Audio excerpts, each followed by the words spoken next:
Hey, what's up? 鳥貝さん、西川さん、宮沢さん、Good morning, good afternoon. And some other folks from Shinua. So today, as an issue for 3, I want to address the very critical issue within the spiritual community, Shinua. And I personally propose the path forward, which aligns with our core, simple Buddhist principle and value. And my understanding is that your faith has long inspired the people to aspire to spiritual leadership and the attainment of the spiritual faculty. Am I correct? Yes or no? Yes, right?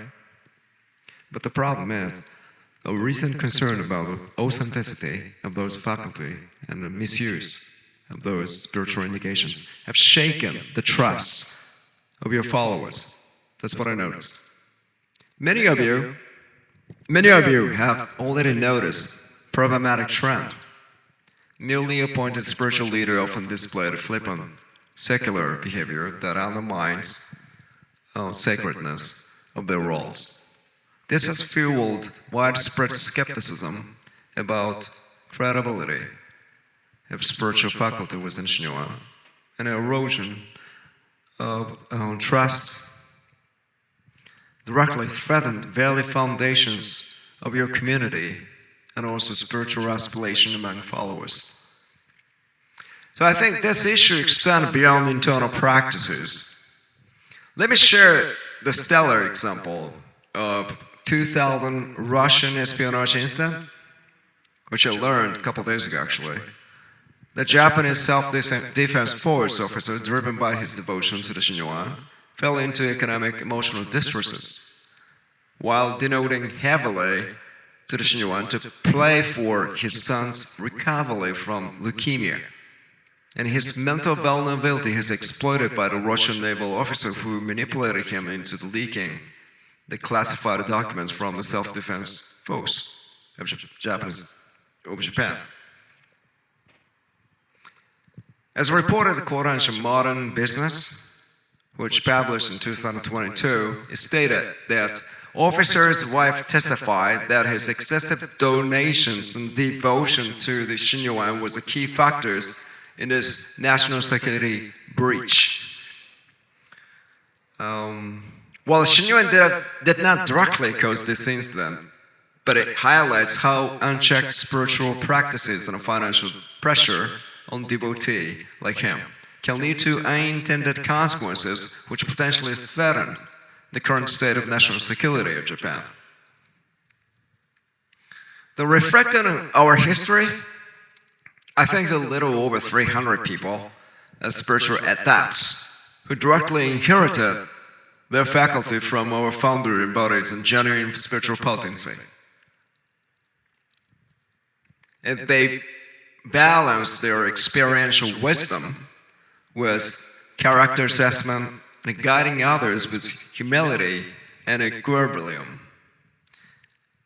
But sadly, those adapted, including my fathers, has passed away already. Majority of them has actually died, and spiritual mantle has been transferred to the problematic daughters. Regrettably, her approach has taken on oppressive tone, using divine pronouncement to influence others, which has caused significant issues within our community and even outside the world. That's what I noticed. Can you imagine left learning Korean and Chinese become spiritual leader? I think spiritual manipulation would be totally out of control, to be honest, unfortunately. So, here's what I propose. To restore the trust and realign with our Buddhist roots, I propose 2-phase solutions. Phase 1, maybe we should establish an ethical reform and regulations. We must create comprehensive code of ethics for the spiritual leader and paired with education program to foster common sense and accountability. And we should do the regular review, ensure the adherence to this code.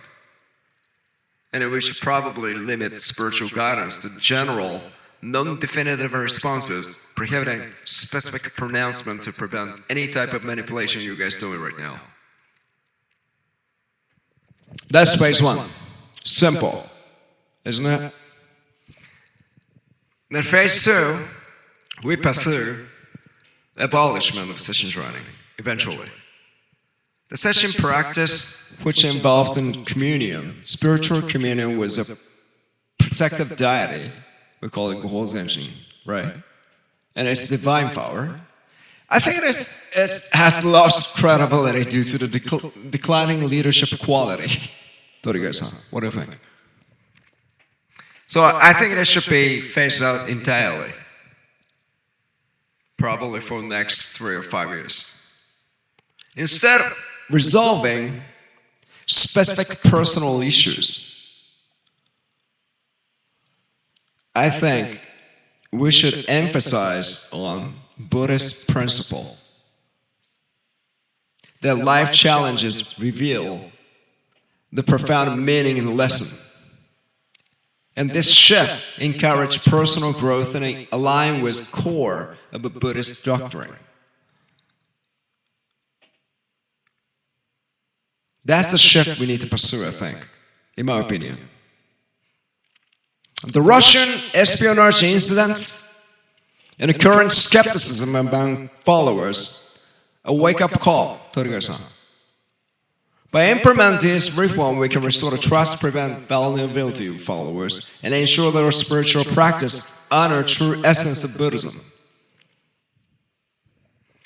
In my opinion. So let us move forward together, fostering community where the faith-empowered individual take full responsibility for their own path and freedom in life, free from any type of manipulation you guys do, and align with wisdom of Buddhism. So, thank you for your attention.